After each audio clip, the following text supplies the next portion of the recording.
Halo,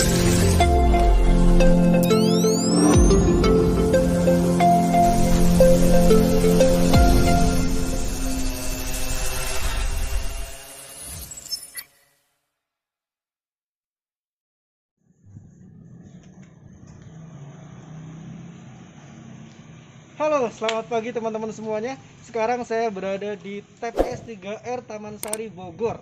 Nah, di sini kita akan belajar bagaimana mengetahui TPS 3R itu apa. Ini kita lihat tempatnya.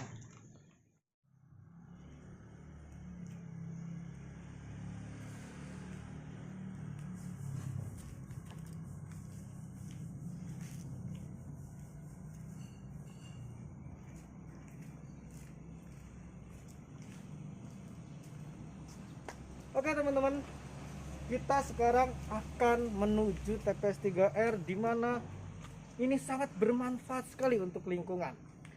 Apa itu TPS 3R dan manfaatnya TPS 3R untuk kita di dalam lingkungan ini atau di sekitar lingkungan ini? Tapi bukan saya yang menjawab adalah ahlinya. Kita akan temui ahlinya. Cekidot 1, 2, 3.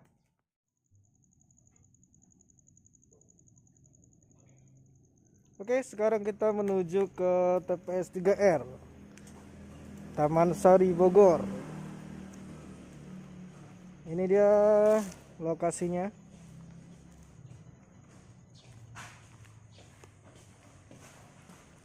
Nah, ini salah satu yang bekerja di TPS 3R.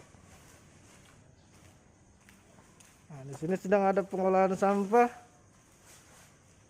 Kita langsung menuju. Nah, ini dia namanya siapa? Perkenalan dulu Pak, namanya siapa? Nama saya Topan, Ketua KSM Taman Sari Persada. Apa kabar Pak Arya? Nah, sehat-sehat Pak. Iya, alhamdulillah di sini kita beroperasi dalam 1 minggu hampir setiap hari lah ya. Oke. Cuman memang ada waktu-waktu libur tersendiri yang biasanya mereka yang menentukan para pekerja. Selamat datang pertama kali. Selamat datang Pak. Terima kasih sudah menyambut kami Pak di sini. Ya. Oke Pak, boleh saya bertanya Pak? Ya. Sebelum Bapak menjelaskan semuanya ini kan ya. Boleh, nanti boleh. dulu deh biar penasaran dulu. Boleh, Nah, saya pengen tahu apa sih Pak TPS 3R itu? TPS 3R. Baik, TPS 3R itu berbeda dengan TPS. TPS 3R, R-nya itu ada 3. Pertama adalah reduce, reuse, kemudian recycle. Reduce itu adalah mengurangi sampah. Reuse itu menggunakan barang-barang yang sebenarnya bisa dipakai lagi kembali daripada dia dibuang. Kemudian recycle itu mengubah bentuk, mengolah Daur sampah. ulang. Betul, daur ulang. Kemudian ada pengertian TPS. Kalau TPS itu pembuangan sampah. Kalau TPS itu tempat pengolahan sampah, ya. Dan di sini ada bedanya antara pengolahan dan pembuangan, betul. Nah, kalau namanya pembuangan berarti dia dibuang, tidak dimanfaatkan kembali. Sedangkan diolah yaitu diolah menjadi barang yang lain, bentuk yang lain. Wah, Mungkin itu saja. menarik sekali Pak. Jadi apa sih manfaatnya TPS? Kan ini kan pengolahan sampah. Apa manfaatnya bagi lingkungan Pak? Pasti. Karena kenapa ya? Karena dengan kita cara mengolah, kita berarti mengurangi beban dunia, mengurangi beban permasalahan sampah yang ada di Indonesia, kemudian juga di dunia ini. Kenapa seperti itu? Karena sebagian sampah, contohnya sampah organik ya. Kalau sampah organik itu masih bisa kita manfaatkan karena dia di situ masih ada unsur hara ya, yang masih unsur hara yang masih bisa dipakai, sehingga dia bisa dirubah bentuk menjadi kompos seperti yang Mas Arya bisa lihat sekarang ya. Ini kita ada stok kompos yang siap kita olah. Kemudian di sini beberapa ya macam teknik ya, dengan kompos, kemudian juga dengan bantuan mikroorganisme dan organisme seperti maggot. Oke Pak, menarik sekali. Apa itu TPS 3R sudah dijelaskan tadi, manfaatnya buat lingkungan itu sangat manfaat banget buat kita semua. Karena yang paling dekat dengan kita adalah sampah. Setiap hari kita bergaul dengan sampah. Dan bagaimana TPS 3R ini menyelesaikan solusi itu. Nah, sekarang Pak, apa aja sih yang ada di TPS 3R ini? Secara general TPS 3R ini memang karena ini bantuan Pemda ya, Dinas Lingkungan Hidup dari Kota Bogor. Jadi mereka mempunyai dua proyeksi. Pertama, untuk sampah organik dan sampah anorganik. Kalau sampah organik itu sampah-sampah yang berasal dari pembuangan sampah makanan, termasuk juga daun dan limbah-limbah yang masih bisa diolah untuk menjadi bahan organik, pada dasarnya seperti kompos. Nah, untuk yang anorganik mungkin Mas Arya bisa lihat itu ya. Ada bagian dari plastik. Boleh ke sana, Pak? Boleh. Boleh. Nanti ini untuk sementara kita akan jual ya. Karena mungkin peralatan belum memadai, karena teknologi kita belum mencukupi.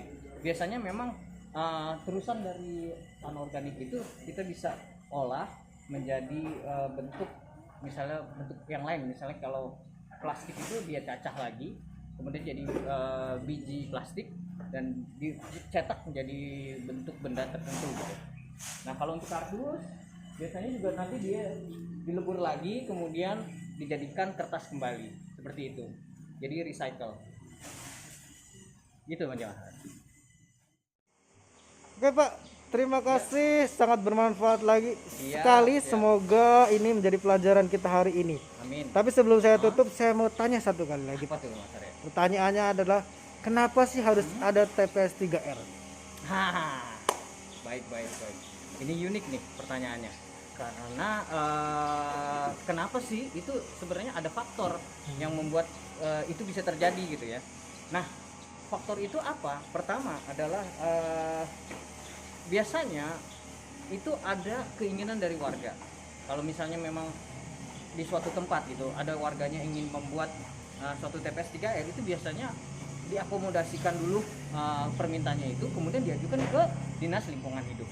Kemudian Dinas Lingkungan Hidup sendiri dia akan memonitor atau memantau kembali apakah ada ketersediaan lahan dan lingkungannya sudah kondusif atau izinnya sudah siap.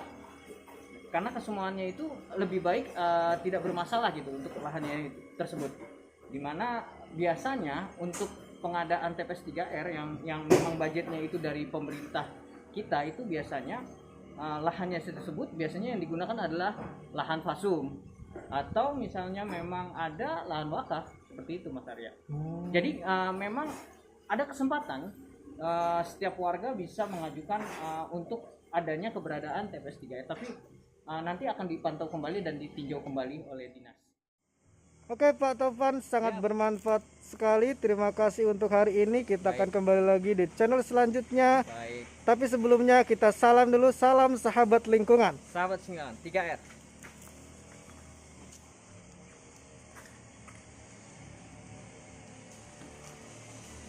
Oke, teman-teman, tadi kita sudah belajar dengan ahlinya tentang lingkungan, dengan TPS 3R yang sangat bermanfaat sekali. Kita akan ketemu lagi bersama Pak Tovan di TPS 3R yang selanjutnya. Salam sahabat lingkungan.